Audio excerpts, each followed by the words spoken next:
ताली बजा के शब्दों के साथ ही स्वागत हो जाए। हमारे माननीय गृह मंत्री जी आज इस धरा पर हम सबके लिए सौभाग्य से आए हैं। मैं अपनी ओर से मंच पर विराजमान माननीय श्रीमान अमित शाह जी का स्वागत करता हूं, अभिनंदन करता हूं। इसी मंच पर मौजूद हमारे अपने मंत्री श्री विश्वास सारंग जी, उनका भी अभिनंदन, पूरे मंच का, और रोडुमल जी नागर जो प्रत्याशी हैं। समय की थोड़ी सी बचत करते हुए हम अधिकतम समय माननीय गृह मंत्री जी को देना चाहेंगे। जोरदार ताली बजा करके एक बार फिर स्वागत करें माननीय गृह मंत्री जी का। जालपा माता की धरती, अलग अलग देवी देवताओं के साथ साथ ये अपनी राजगढ़ की धरती जो हमेशा वैचारिक दृष्टि से एक अलग अपनी पहचान बनाती है। और जब से माननीय प्रधानमंत्री नरेंद्र मोदी जी की सरकार बनी है या जब से हमारे माननीय गृह मंत्री जी बने हैं, तब से तो राजगढ़ का पूरा नक्शा ही बदल गया है। एक के बाद एक मोहनपुरा डैम, कुंडालिया डैम, कोई खेत ऐसा बाकी नहीं रह रहा जहां पानी नहीं पहुंच रहा। जोरदार ताली बजा करके हमारे अपने पूरे क्षेत्र के अंदर ये पूरा सबसे पिछड़ा क्षेत्र लेकिन सबसे अच्छा क्षेत्र बदलने के लिए आगे तत्पर हुआ है। यहाँ मेडिकल कॉलेज की सौगात, MBA की कॉलेज की सौगात, एक के बाद एक जितनी प्रकार की सौगात मिल सकती थी। और अभी पिछले विधानसभा में तो आपने माननीय अमित शाह जी, माननीय प्रधानमंत्री जी के नेतृत्व में सारी की सारी सीटें जीती। जोरदार ताली बजाओ अपने आप के लिए भी। क्या हमारे लिए आपने आशीर्वाद दिया है, और यही कारण है कि हमारी सरकार बनी। सरकार बनने के बाद कुछ निर्णय हमने किए।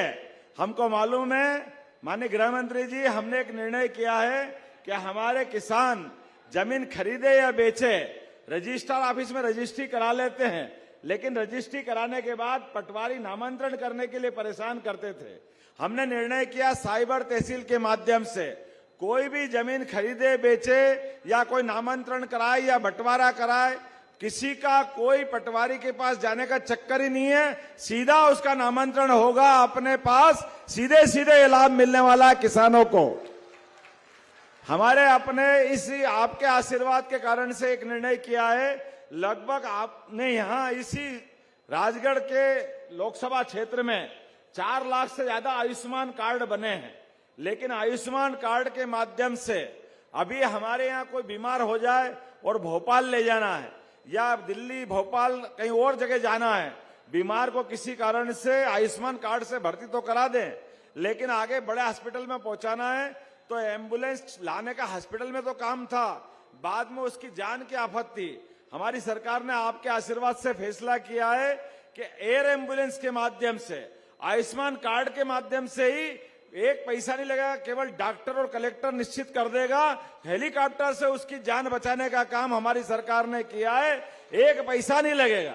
ये केवल आपने जो आयुष्मान योजना दी है, ऐसी एक नहीं अनेक योजना है जिनके बारे में बता सकता हूं, लेकिन आज थोड़ा सा मैं आप चाहता हूं कि पूरा समय आपको मिले।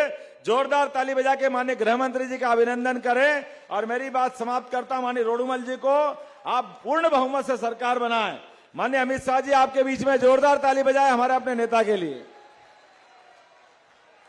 इसके बाद हमारे देश के गृह मंत्री और सहकारिता मंत्री माननीय अमित शाह जी को मैं मेरे साथ बोलिए, भारत माता की। क्यों भाई, राजगढ़ वालों की आवाज को क्या हो गया है? मोदी जी को तीसरी बार प्रधानमंत्री बनाना है या नहीं बनाना है? 400 पार करना है या नहीं करना है? राजगढ़ से रोडमल जी को जिताना है या नहीं जिताना है? तो ऐसी आवाज नहीं चलेगी। मेरे साथ दोनों हाथ उठाइए, उठाइए दोनों हाथ, और विजय के संकल्प की मुट्ठी बींचिए। प्रचंड आवाज से बोलिए, भारत माता की, भारत माता की। जय श्री राम, जय श्री राम, जय जय श्री राम। मंच पर उपस्थित श्रीमान मोहन यादव जी, मुख्यमंत्री मध्य प्रदेश शासन श्री विश्वास सारंग जी, बहन कविता पाटीदार जी, बंसीलाल गुर्जर जी, नारायण सिंह पवार जी, गौतम टेंटवाल जी, विकास विरानी जी, दीपेंद्र चौहान जी, ज्ञान सिंह गुर्जर जी, चिंतामणि राठौड़ जी, हरिचरण तिवारी जी, राज्यवर्धन सिंह जी, और आज राजगढ़ की इस धरती पर ऐसे मौसम में भी हजारों की संख्या में आए हुए प्यारे भाइयों, बहनों, माताओं और मेरे जिगर के टुकड़े जैसे युवा मित्रों, आप सभी को नमस्कार। भाई और बहनों, अरे भाई बंद करो, वो फोन बंद करो, हो गया सब, बंद करो ना, काहे के इतने मचल रहे हो। भाई और बहनों, सबसे पहले जालपा भैया की, होड़ा वाली मैया की, स्वयं जी साका मंदिर की, बोड़ा मंदिर की, वैष्णो देवी मंदिर की, अंजनी लाल मंदिर की, बापूजी मंदिर की भूमि को प्रणाम कर कर मेरी बात की शुरुआत करना चाहता हूं। भाई और बहनों, मैं यहां आया हूं, एक प्रकार से ये विशिष्ट क्षेत्र है। रोडमल जी ने आपको लाखों वोट से जिताया था या नहीं जिताया था? दूसरी बार भी जिताओगे, मगर इस बार एक महत्वपूर्ण काम आप करोगे। जिन्होंने मध्य प्रदेश को बंटा धार किया था, वो दिग्विजय को हराकर आप हमारे रोडमल जी को जिताओगे। भाई और बहनों, दो बार इस देश की जनता ने मोदी जी को पूर्ण बहुमत दिया। 10 साल तक मोदी जी ने ढेर सारे काम किए। सारे काम अगर मैं गिनाने जाऊं तो 7 दिन की भागवत सप्ताह बैठ जाए, मगर कामों का अंत न आए, इतने काम किए। मगर मैं आज राजगढ़ वालों को कुछ ऐसे काम बताना चाहता हूं जो हजारों साल से देश की जनता जिसकी राह देख रही थी। भाई और बहनों, मुझे जरा बताओ, अयोध्या में राम मंदिर बनना चाहिए या नहीं बनना चाहिए? भैया मीडिया वाले सेट कर कर बैठ जाओ, जरा बैठ जाओ भाई, नीचे चलेगा फोटो बगैर, बैठ जाओ। अरे यार, यहां ही खड़ा रहने वालों, सेट कर कर बैठ जाओ, जरा बैठ जाओ। अयोध्या में राम मंदिर बनना चाहिए या नहीं बनना चाहिए था? कांग्रेस पार्टी, जिनके सलाहकार ये दिग्गी राजा है, वो कांग्रेस पार्टी 70 साल से राम मंदिर के मुद्दे को अटका रही थी, भटका रही थी, लटका रही थी। आपने मोदी जी को, भैया पुलिस वाले बीच में बैठ जाओ, जरा बैठ जाओ, जमीन पर बैठ जाओ, आप ही अव्यवस्था कर रहे हो सारी।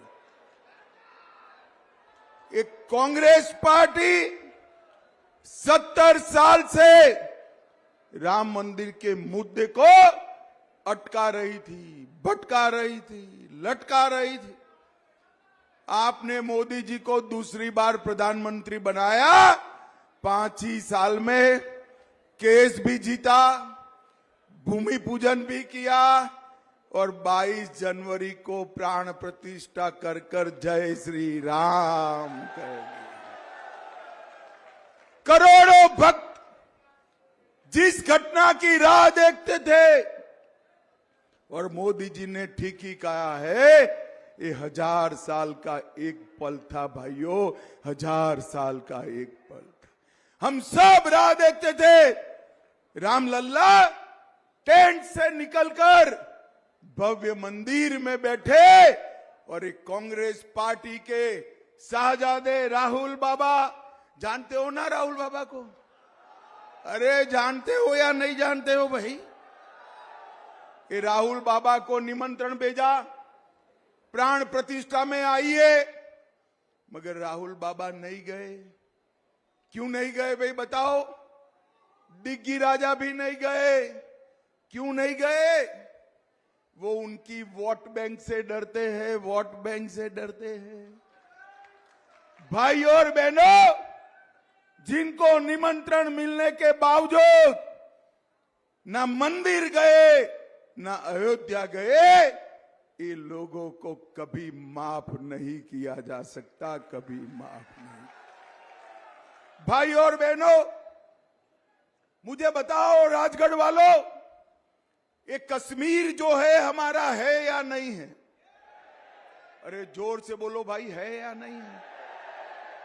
ये कांग्रेस के अध्यक्ष खड़गे जी कहते हैं राजस्थान एमपी वालों का कश्मीर से क्या लेन देन है?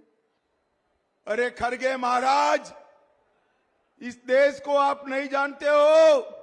राजगढ़ का बच्चा बच्चा कश्मीर के लिए अपनी जान दे सकता है, जान दे सकता है। भाई और बहनों, 70 साल से कांग्रेस पार्टी धारा 370 को अपने अनौरस बच्चे की तरह संभाल कर बैठी थी। इसके कारण आतंकवाद बढ़ता था, कश्मीर के अंदर तिरंगा नहीं लहराया जाता था। मोदी जी ने 5 अगस्त 2019 को कश्मीर से धारा 370 को समाप्त कर दिया।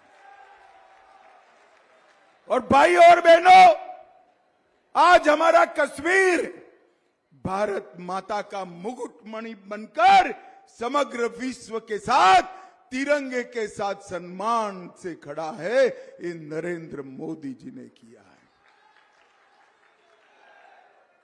और आतंकवाद को मोदी जी ने समाप्त कर कर, नक्सलवाद को मोदी जी ने समाप्त कर कर, 10 साल तक ये कांग्रेस की सरकार थी, सोनिया मनमोहन की सरकार थी।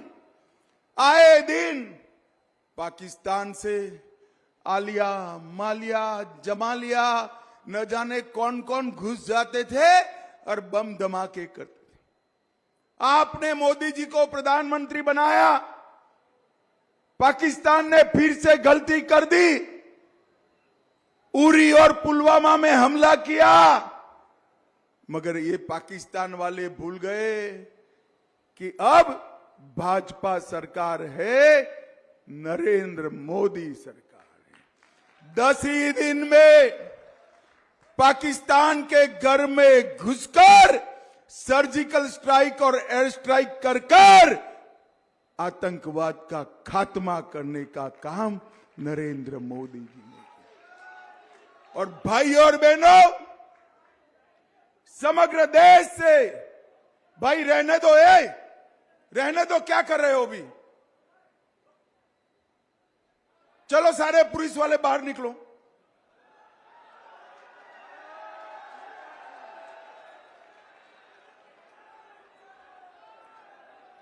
और नरेंद्र मोदी जी ने बैठ जाइए जरा। नरेंद्र मोदी जी ने 10 साल में समग्र देश से आतंकवाद और नक्सलवाद को समाप्त कर दिया। डिग्गी राजा के समय में मध्य प्रदेश नक्सलवाद से पीड़ित राज्य माना जाता था। आज भारतीय जनता पार्टी ने मध्य प्रदेश से नक्सलवाद को समाप्त करने का काम नरेंद्र मोदी जी ने किया। भाई और बहनों, कांग्रेस पार्टी सालों से गरीबी हटाने का बात करती थी, 4 पीढ़ी तक बात करी, मगर कुछ नहीं हुआ। 10 ही साल में मोदी जी ने 25 करोड़ गरीबों को गरीबी रेखा से बाहर निकालने का।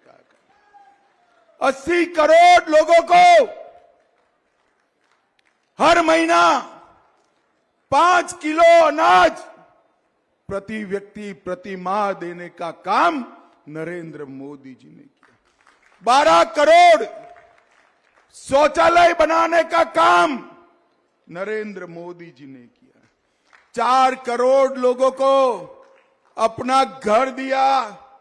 3 करोड़ लोगों को घर में बिजली दी। 10 करोड़ माताओं को गैस का सिलेंडर दिया और 14 करोड़ लोगों को घर में नल से जल देने का काम नरेंद्र मोदी जी ने किया। और भाई और बहनों, ये दिग्गी राजा का शासन था। मैं भगवान महाकाल का दर्शन करने गुजरात से आता था, गहरी नींद लग जाती थी अहमदाबाद से दाहोद आते आते। मगर जैसे ही दाहोद क्रॉस कर कर मध्य प्रदेश में घुसते थे, नींद पूरी खुल जाती थी, क्योंकि धड़ाम से गाड़ी गड्ढे में गिरती थी। मालूम ही नहीं पड़ता था कि रोड में गड्ढा है या गड्ढे में रोड है, मालूम ही नहीं पड़ता। किसान भाइयों बहनों, मुझे बताओ, खेत में पानी पहुंचाने की कोई व्यवस्था दिग्गी राजा ने की थी क्या? जोर से बोलो, की थी।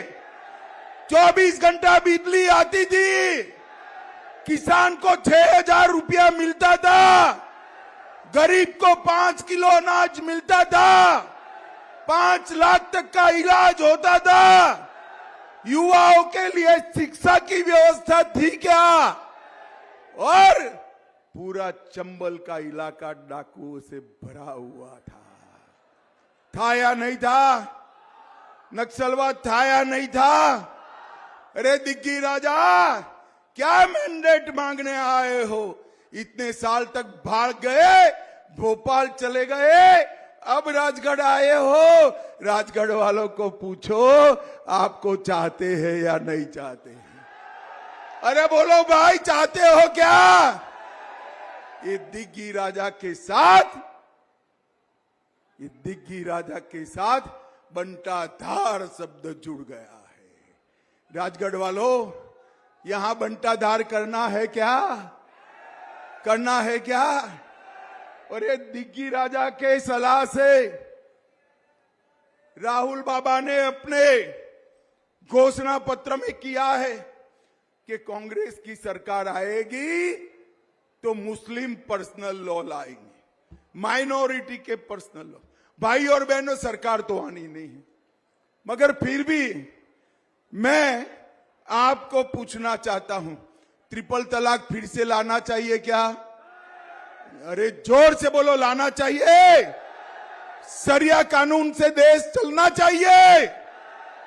कांग्रेस पार्टी पर्सनल लॉ की बात कर पिछले दरवाजे से देश में शरिया कानून लाने का बात करती है।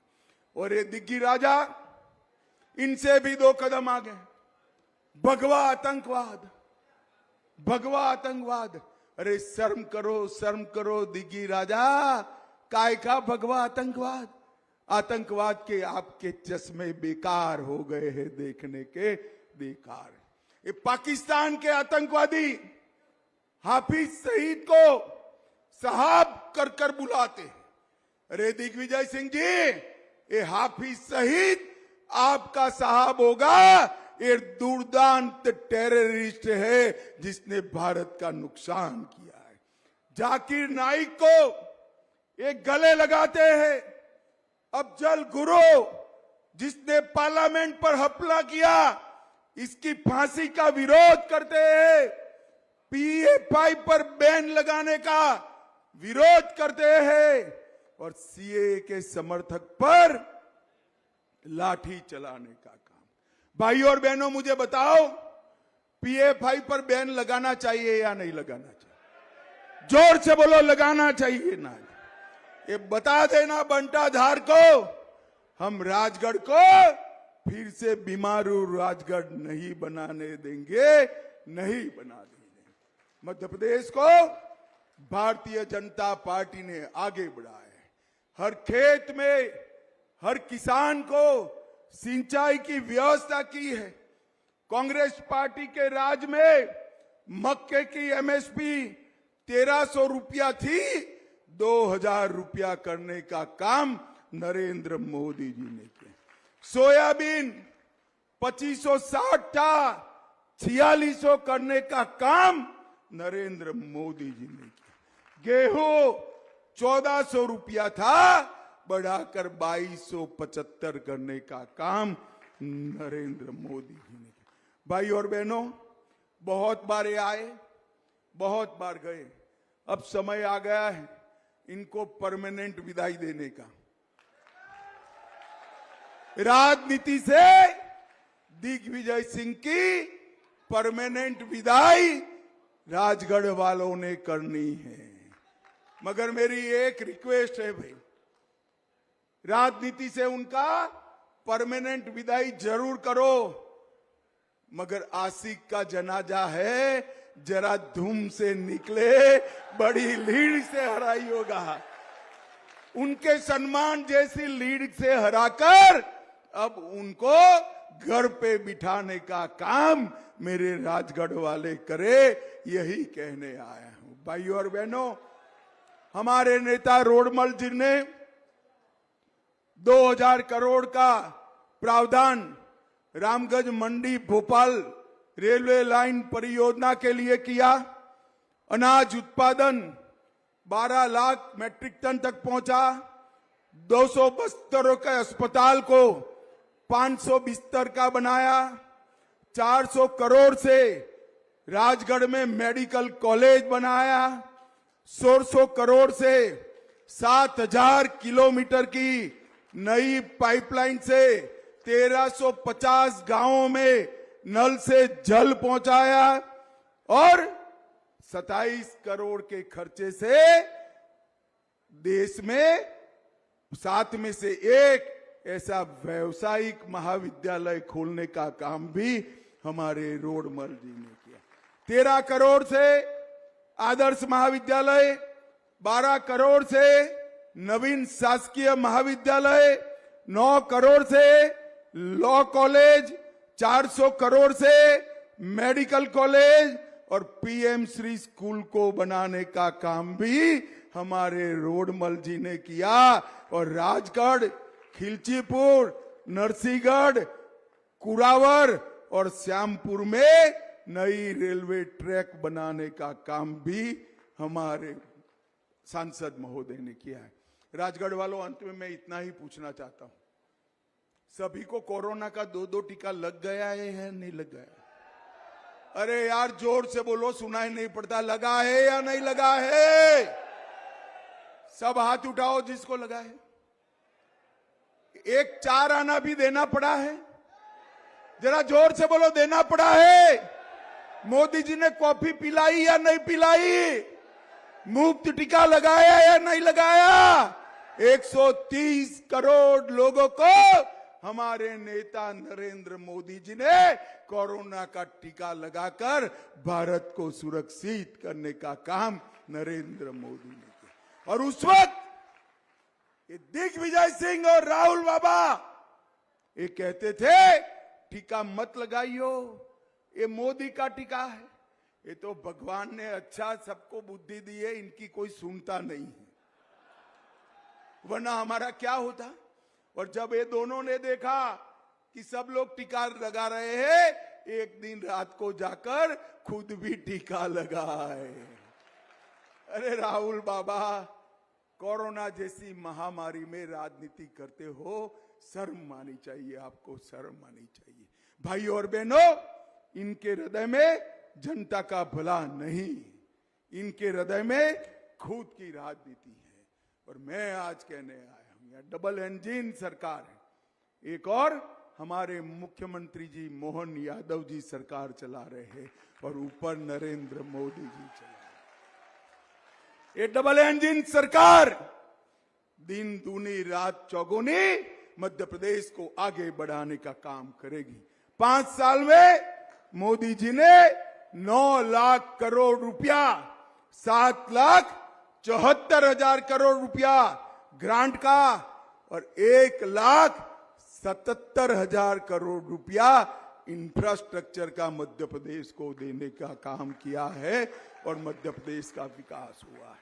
ये 20 साल से बंटाधार जिसको बीमारू राज्य बनाकर गए थे, वो मध्य प्रदेश को विकसित राज्य बनाने का काम भारतीय जनता पार्टी ने किया है। और भाइयों और बहनों, मोदी जी को तीसरी टर्म दे दो, मैं कहकर जाता हूं, तीसरी टर्म में भारत संसार का तीसरे नंबर का अर्थतंत्र बन जाएगा।